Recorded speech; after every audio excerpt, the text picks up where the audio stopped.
The summer that changed everything arrived not as a season, but as a dare, warm and golden and cruel in the particular way that beautiful things can be cruel when they are not meant for you.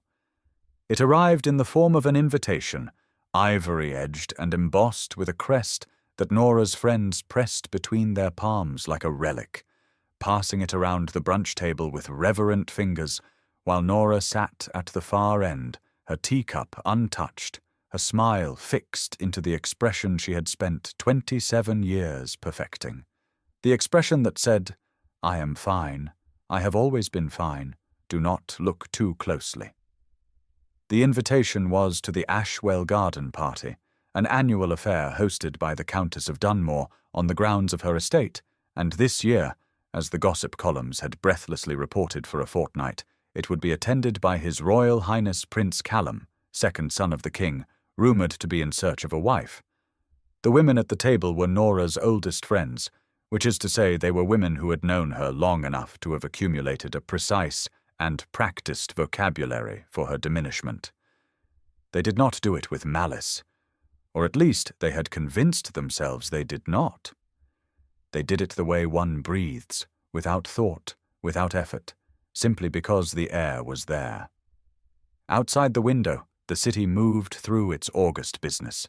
Pigeons on ledges, a delivery van double-parked, a woman in a yellow coat who walked with the particular decisiveness of someone with somewhere real to be. Nora watched the woman in yellow until she rounded the corner and was gone, and then she looked back at the table and composed her face and decided, for no reason she could have named with precision, that she was going to the party. She had made this decision, the quiet, unremarkable decision to go, to appear, to show up in the particular dove-grey she wore to things that mattered, more times than she could count. It was one of her several unremarked-upon strengths. She showed up. She showed up when it was convenient and when it was not, when she was likely to be noticed and when she was certain she would not be, when the world had given her every reasonable excuse to stay home. She had never been entirely certain whether this was courage or simply a constitutional aversion to self-pity. Either way, it had brought her, over 27 years, to a great many rooms she had been glad to enter, and a few she had been glad to leave, and she had not yet learned to tell in advance which kind a room was going to be. She folded her napkin and reached for the invitation. Priya was the first to speak, which was as it always was. Priya was the sort of woman who filled a room the moment she entered it, dark-haired and luminous and accustomed to being looked at. She set the invitation down and tilted her head at Nora with the particular expression of fond pity she reserved for topics that were both awkward and entertaining. "So they've invited all of us?" she said. "Even Nora?" She laughed as she said it, the kind of laugh that is constructed to soften a cruelty that the speaker has not quite admitted is a cruelty.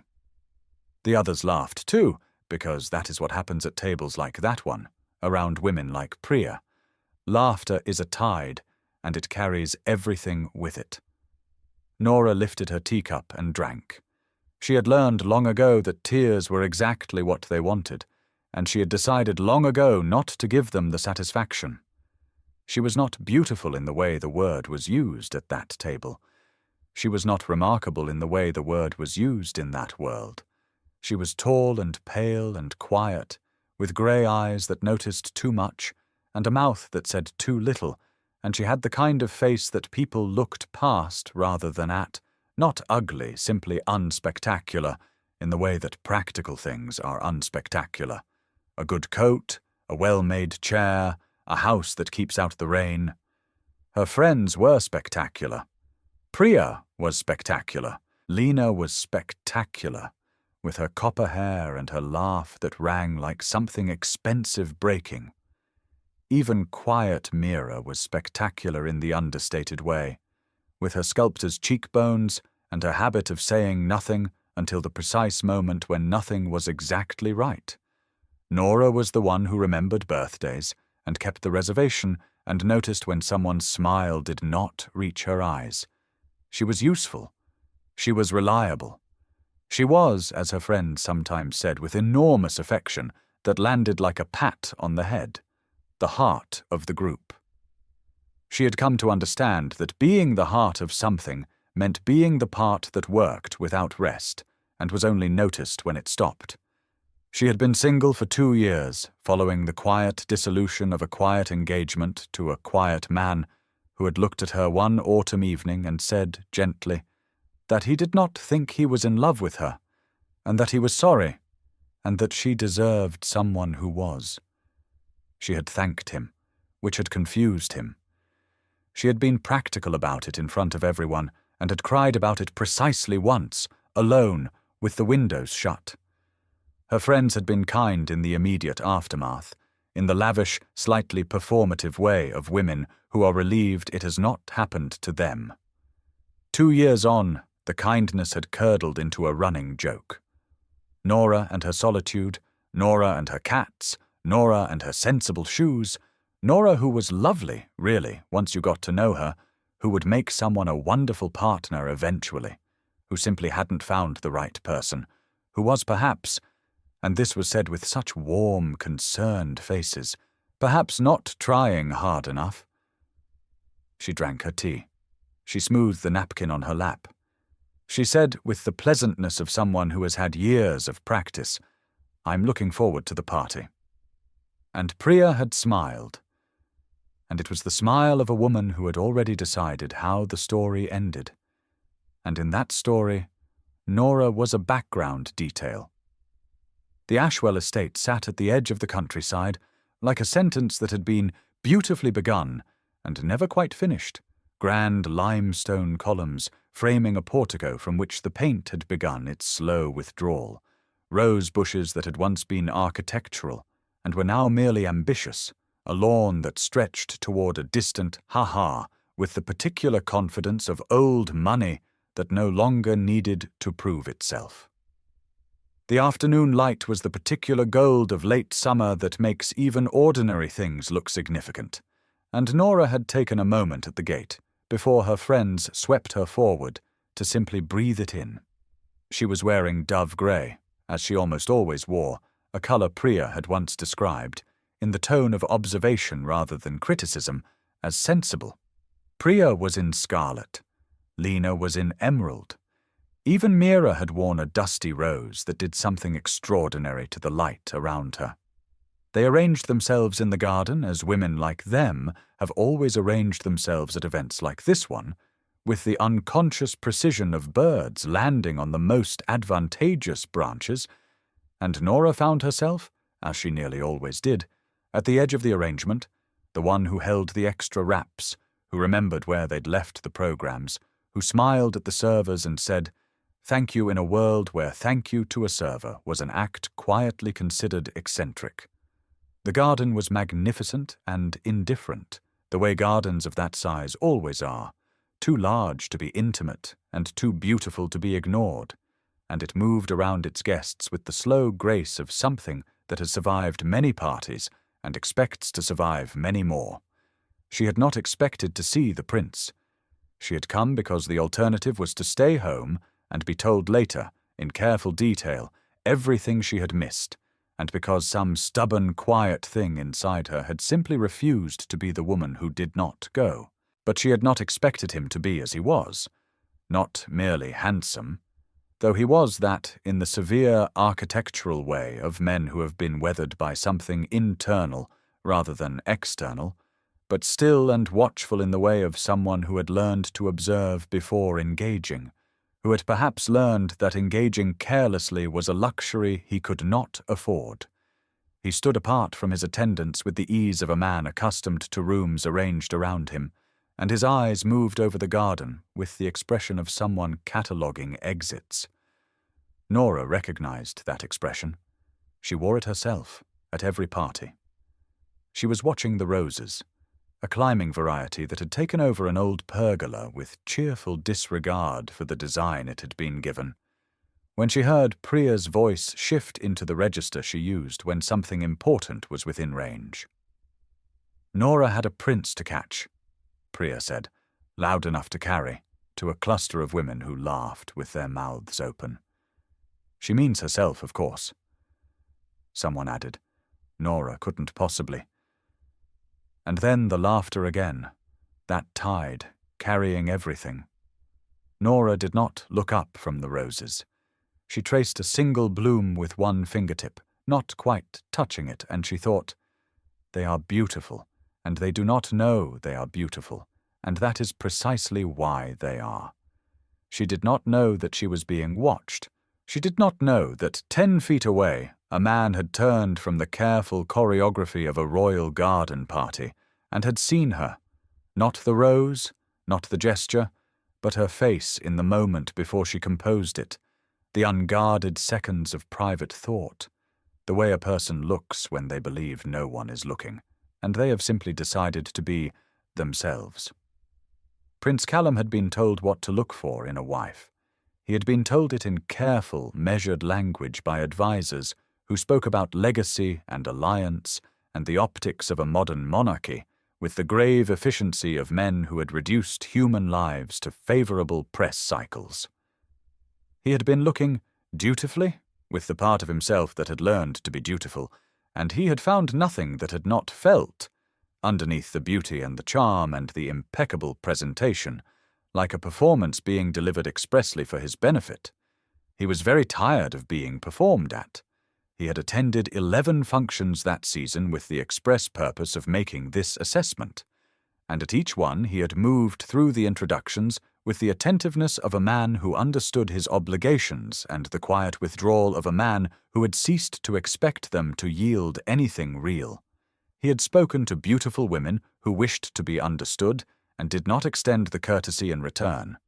He had spoken to clever women who deployed their cleverness as a weapon and called it conversation. He had spoken to charming women who had studied the precise pitch of his particular loneliness and were attempting expertly to resonate at it. He had thanked them all and remembered almost none of them. He had not expected this. A woman in grey, alone at the edge of a party, speaking without words to a climbing rose, with a face so completely, quietly, defiantly her own that it stopped something in his chest, not with drama, not with the force of a great revelation, but with the quality of a sound heard suddenly in a room one had believed empty. He did not approach her that afternoon. He watched with the patience of a man who had learned that what is worth having is worth watching. He watched Priya attach herself to his orbit with the expertise of a planet aligning with a star, magnificent, practiced, inevitable. He watched Priya laugh, and it was a spectacular laugh, the kind designed to be heard from across a room. He smiled with the portion of himself reserved for public smiles, and he looked once past her shoulder to where Nora had moved to a bench beneath the pergola, where a small child had apparently abandoned a jam tartlet and a book about beetles, and she was reading the beetle book with the serious attention of someone who had decided the beetles were interesting, and that was simply that. He looked away. He remembered. Later, when the aide asked whether any of the introductions had been of interest, he said carefully, "There was a woman in grey. I don't know her name. Find it for me." And the aide, who was very good at his job, found it by morning. The call came to Nora's mother on a Tuesday, which is a day ill-suited to extraordinary things, and so it arrived with a quality of unreality that Nora's mother spent the better part of the morning attempting to argue away. It was from the royal household. His Royal Highness Prince Callum wished to arrange an introduction with Miss Nora Ashford at her family's convenience. Nora's mother sat down. She stood up. She sat down again. She then did the thing that mothers of Nora's particular type have always done in such circumstances. She thought of the wrong daughter first. She thought of Priya, which was a mistake, since Priya was not her daughter, and then she thought of Nora's younger sister, Diane, who was 23 and glossy and given to entrances, and it seemed much more likely, didn't it, that there had been a confusion of names, that the right Ashford had been identified, but no. The aide on the telephone was precise. Miss Nora Ashford, the elder, grey dress, bench beneath the rose pergola. There was no room for mistake. Nora was in the kitchen when her mother came to find her, wearing the expression of a woman who has received information that does not arrange itself into any of the categories she has prepared for reality. Nora was making tea. She was always making tea. She looked up, and something in her mother's face, the blankness of genuine shock, the particular quality of the unprocessed, made Nora set the kettle down. She listened. She was quiet throughout. When her mother had finished, Nora said, "I see." She turned back to the kettle. Her mother said, "Nora." And Nora said, "I heard you, Mama." And her mother said, "But what does it mean?" And Nora thought, privately, precisely what it means, and she was afraid to think it too clearly, in case the thinking of it somehow dissolved it.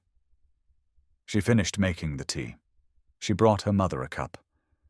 She sat across from her at the kitchen table, in the kitchen where she had grown up doing homework on one end, and her mother had done accounts on the other. And she held her own cup in both hands and said very simply, "I think it means I should buy a new dress." What followed was a succession of formal meetings, conducted with the gracious efficiency of people who have assembled the choreography of courtship into something resembling a state protocol. Prince Callum met her at a gallery opening arranged through mutual connections.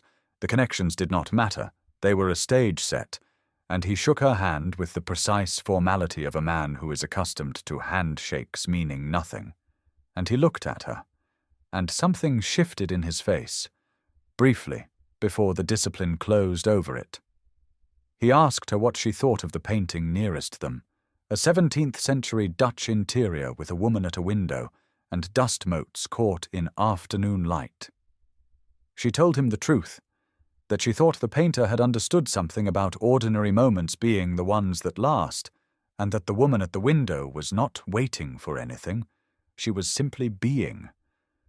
And that was the most radical act the painter could have imagined for a subject like her. The prince was quiet for a moment. Then he said, "I think you're right." And it was not the extravagant response of a man performing interest. It was the concise response of a man who is rarely found in a room full of people performing everything for his benefit, someone who simply said what they actually thought. He looked at her for one more second, a second she would remember later, placing it in the careful inventory of moments she had kept without knowing she was keeping them. And then the aide at his elbow cleared his throat, and the evening resumed. They met 3 more times before he asked. The second meeting was a reception at which she wore a darker grey, and he sought her out within the first quarter hour, which she noted and did not remark upon. The third was a small dinner at which he sat across the table, and she had the distinct impression that he was paying very careful attention to everything she said, and was giving very little in return, which she understood not as reserve, but as the behavior of someone who is making a decision and does not make decisions carelessly. The fourth was not a formal occasion at all. It was a garden on a late September afternoon when the trees had begun their slow relinquishment, and they had arrived separately and found themselves, after the minimal pleasantries, walking without destination along a gravel path with the easy silence of people who have, without quite discussing it, begun to trust each other's quietness. He stopped walking. He said, "I would like to ask if you would consent to being my wife." He said it plainly, without ornament, and that plainness was more startling than any elaborate declaration would have been. Nora looked at the falling leaves. She thought of the bench beneath the rose pergola, and the beetles, and her friends' laughter, and the 2 years of sensible solitude, and the part of herself that had quietly decided, at some point she could not precisely identify, that being overlooked was simply what her life was, and that she should find her meaning in the margins. She thought of his eyes at the gallery, which had been grey like November, and which had been, for just a moment, for just the length of a sentence about a Dutch interior, entirely, quietly, devastatingly present. She said, "Yes." She said it before she had finished thinking, because the part of her that thought was slower than the part of her that knew. He exhaled, and she heard in that exhalation something that had been held very tightly for a very long time and had finally been set down. He did not touch her. It was not yet their way. But he stood beside her in the September garden for a long time, without either of them saying anything further, and the silence was the closest thing to a declaration that two people who have not yet learned the shape of each other's sentences can manage, and it was, she decided afterward, sufficient. We'll take a very short break. If you don't want to miss new stories, please subscribe to the channel. Nora met Callum's grandmother on a Thursday morning in October, in a sitting room at the palace that had been arranged with the spare precision of a woman who did not keep anything she did not need and needed more than most people would have guessed. The Dowager Princess Margrethe was 81, or perhaps 82. She had, at some point, stopped keeping precise count on the grounds that precision in that particular area was a young person's luxury. She was small and upright, and had the eyes of someone who has spent a very long time watching people make the same mistakes in different costumes, and she looked at Nora for a long, deliberate moment before she spoke. She said, "Sit." Nora sat. The Dowager said, "You're plainer than I expected." And Nora said, "I've been told that." The Dowager's eyes sharpened, not with cruelty, but with the particular alertness of someone who has been waiting for a person not to flinch. She said, "And what do you think of that?" And Nora said, evenly, "I think beauty is a very efficient quality that saves a great deal of effort, and I've simply had to compensate in other ways." The Dowager was quiet. Then she said, with the brevity of someone who does not waste approval, "You'll do." It was the highest thing she was prepared to offer, and Nora, who had learned to receive exactly what was given and not ask for more, received it as such and said, "Thank you, ma'am." As Nora was leaving, the Dowager spoke once more, without looking up from the letter she had already opened. "He has not smiled, truly smiled, in 2 years. I expect you to correct that. It was not a request." Nora understood it was not a request. She said, "I'll do my best." The Dowager said, "Yes, I imagine you will." And then, still not looking up, he chose well. It was said in the tone of someone delivering a verdict, which was precisely what it was, and Nora received it as precisely that, and said, "Thank you, ma'am," for the second time, and left. The door closed softly behind her, and in the sitting room the Dowager sat for a long moment in the particular silence of a woman who has made her assessment, and found it satisfactory, and is now simply waiting for events to confirm what she already knows. She had watched her grandson move through his life for 32 years with the expression of a man attempting to hold something very heavy without showing the effort, and she had watched with the specific helplessness of the very old who love the very young, as one careful, well-intentioned arrangement after another had failed to provide him with whatever it was that would teach him to set the weight down. She had not expected a garden party to resolve the matter. She had learned, in 81 years, to be surprised by the source and unsurprised by the fact. The palace was immense in the particular way of things that have been built to impress people who are no longer alive.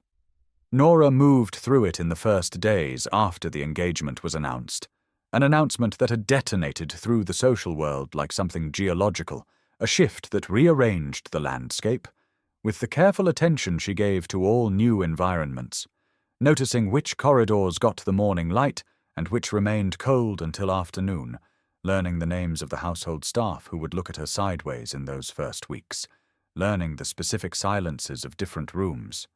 The head housekeeper, Mrs. Alden, was a woman of 60, with a posture that had been cultivated into a kind of moral stance, and she observed Nora's first week with the precise neutrality of someone suspending judgment until the evidence came in. The evidence came in on Nora's fourth day, when Nora asked her, correctly, the name of the undergardener who had been tending the east terrace in the rain. Mrs. Alden had not expected the question. She told her. Nora thanked her, and then went to thank the undergardener, a near-silent young man named Thomas, who had been at the palace for 3 years, and had, in that time, not been addressed by name by anyone above the rank of second footman. He went red to his ears. The roses he tended that winter were, by general agreement, spectacular. Nora found the long dining table on her 5th day.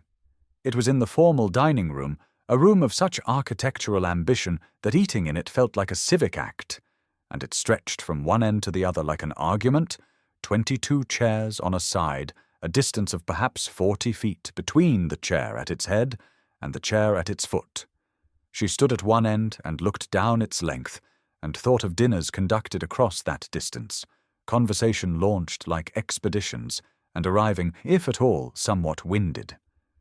She asked, through the appropriate channels, whether the table might be altered. Not removed, simply adjusted. She was told this was irregular. She said, pleasantly, that she understood, and that she was asking anyway.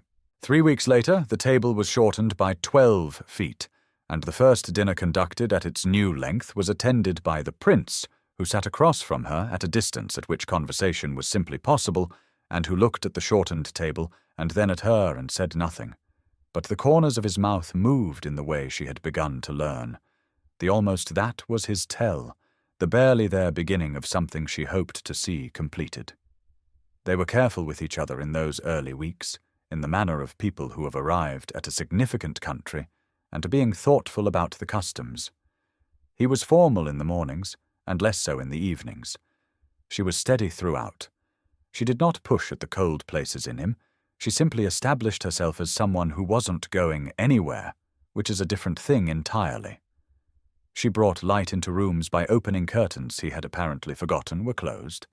She filled the east sitting room with books she actually wanted to read, which included several volumes on natural history and a complete set of a 19th-century novelist he had heard of but never read. He picked one up one evening without comment, and was most of the way through it within a week, and he left it on the table between them like a question he had not yet decided how to ask.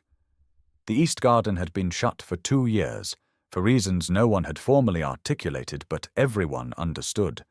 It had been Lady Eileen's garden, and Lady Eileen had left, and the leaving had been the kind that closes a room in a heart the way a death closes a room in a house.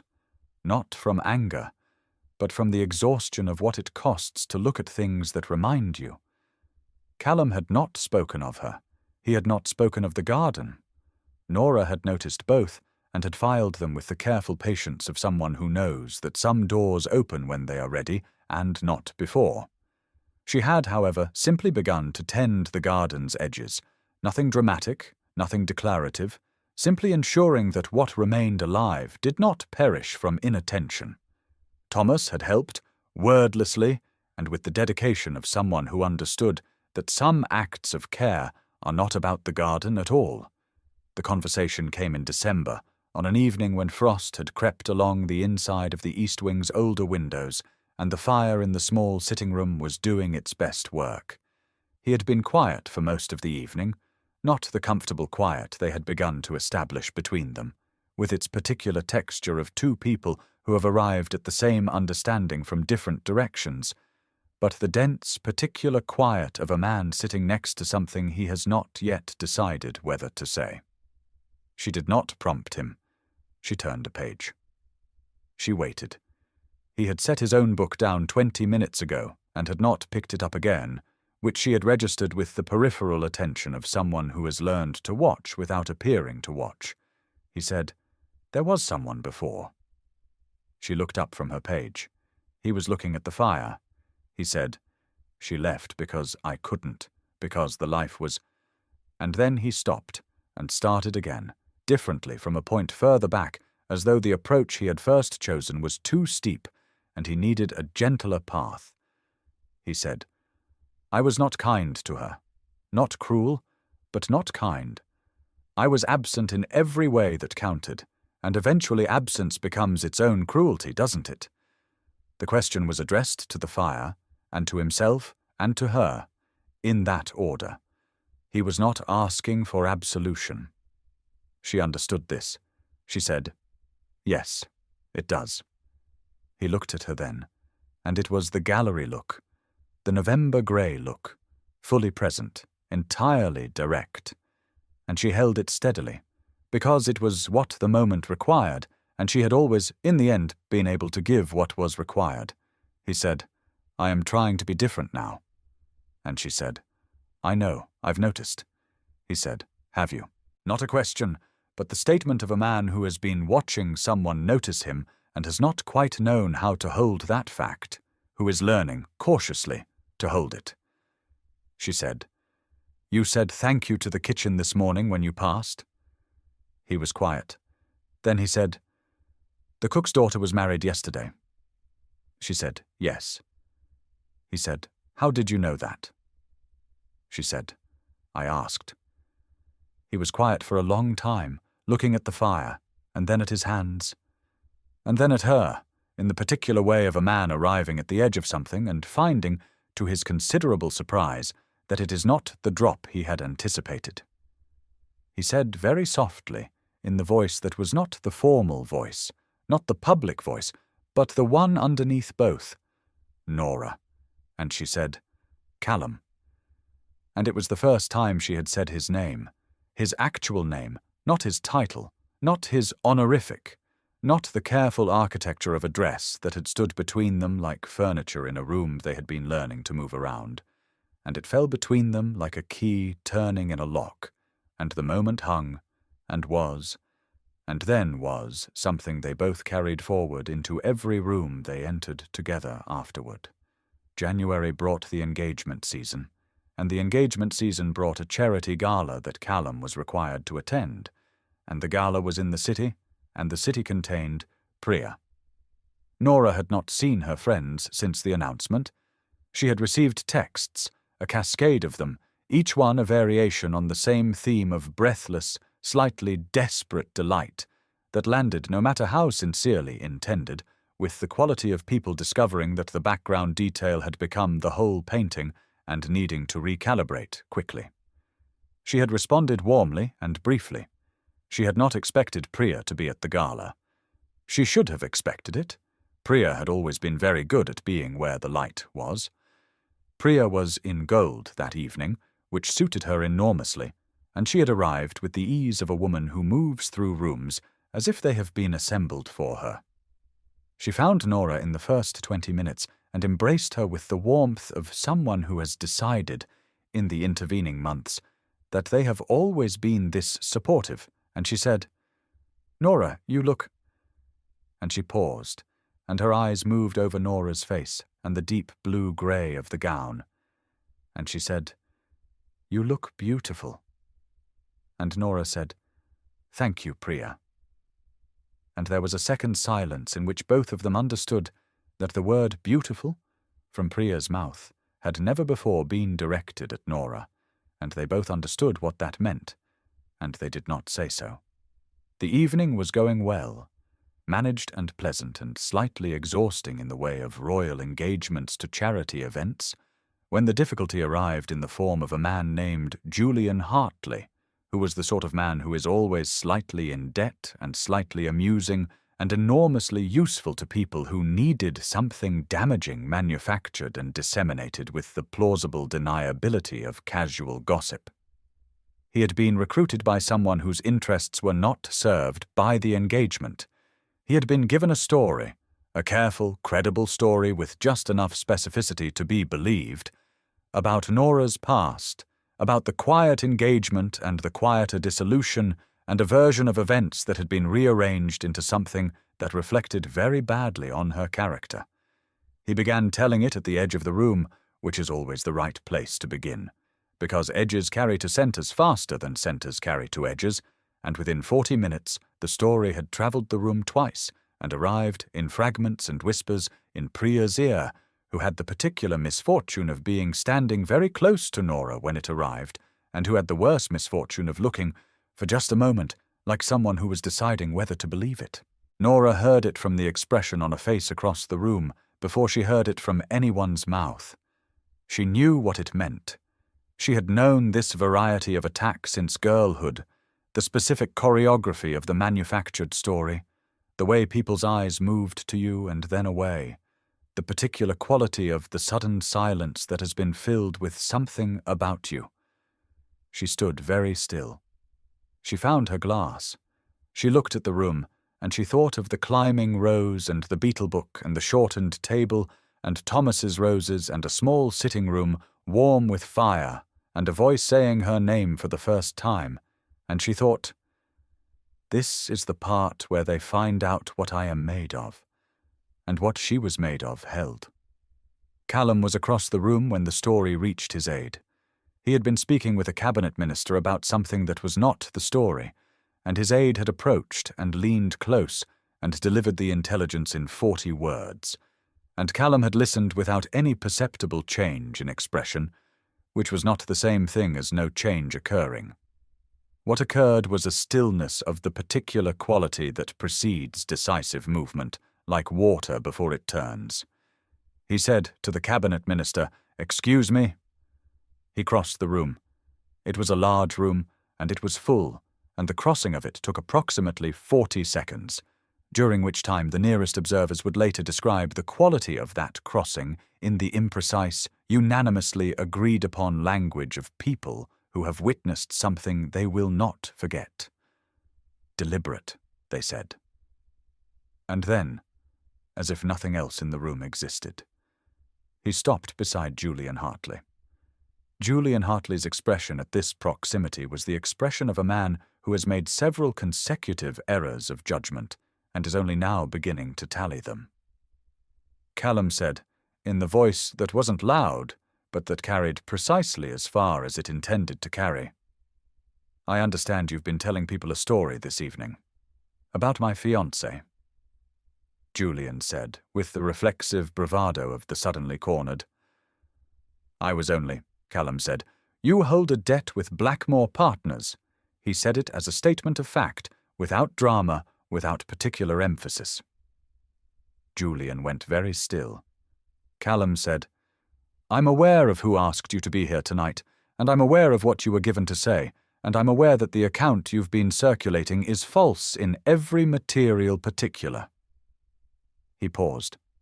1 second, 2 seconds, 3. He said, "I would encourage you to leave." Julian Hartley left. The room reformed around the space he had occupied, already beginning the process of redistributing itself into the new arrangement. Callum turned then and walked to where Nora stood, and the walking was not the careful, diplomatic movement of a man managing a public situation.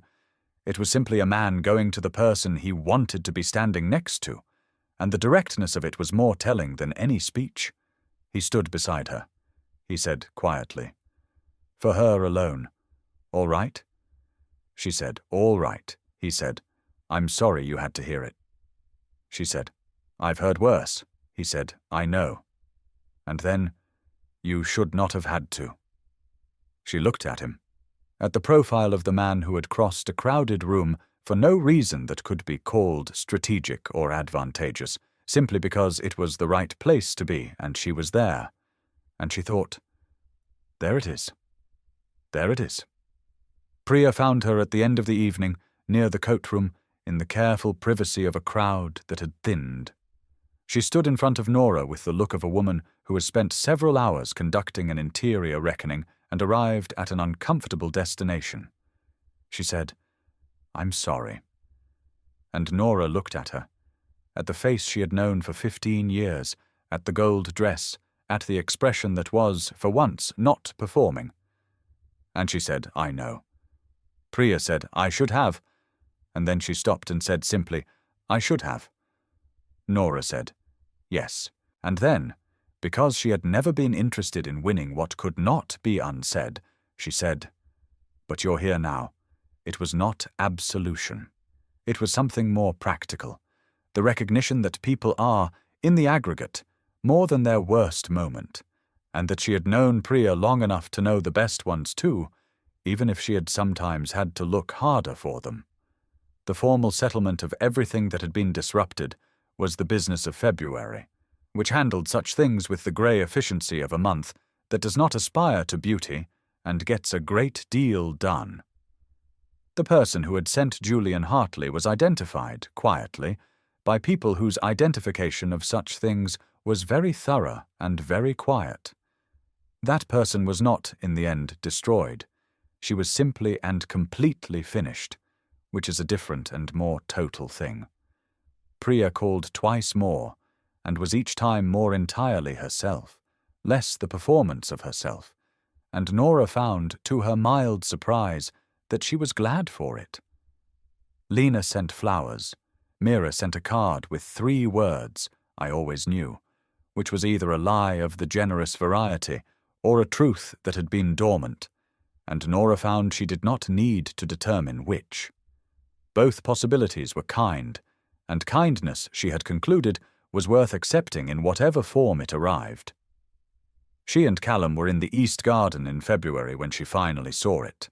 Not the almost, not the barely there beginning of something, but the whole thing, the full thing, a smile that started in the eyes and arrived at the mouth and stayed there, unhurried, unguarded, entirely without the diplomatic management that had been his face's default since she had known him.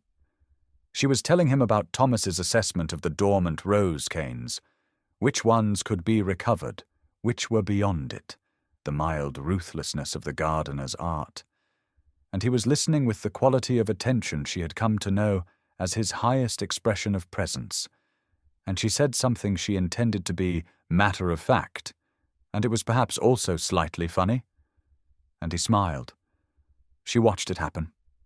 She thought, there it is, all the way this time. He caught her looking and said, "What?" And she said, "Nothing." But she tucked it away, that smile, in the place where she kept the things that mattered most, quietly, with both hands, the way one holds something that is small and real and not to be dropped. The wedding was in June, in the cathedral that had held such ceremonies for 400 years, and seemed, in the way of buildings that have contained a great deal of human significance, to understand what was being asked of it. Nora wore a gown of silver blue that had been made for her by people who had spent a long time looking at her and had seen something she had not quite seen in herself. And when she put it on, she understood, with the particular clarity of a moment that arrives too fully to be doubted, that the color was right in the way that a true thing is right, not because it was flattering, though it was, but because it was her, the real version of her, the one that had been in the grey all along, waiting without impatience for someone to notice. Callum saw her at the end of the aisle, and the expression on his face was the unguarded one, the one she had first seen in a sitting room by a winter fire when he said her name for the first time, the one that she suspected very few people had been allowed to see, and that she now considered, in the deepest part of herself, the greatest privilege of her life. She did not cry at the altar. She was too present for crying. The moment was too full.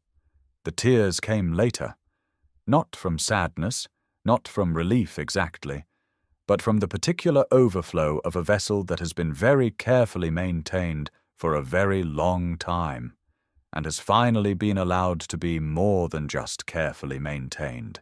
They came in the car, in the brief passage between the ceremony and the reception, when the doors were closed and the crowds were behind them, and it was simply the two of them.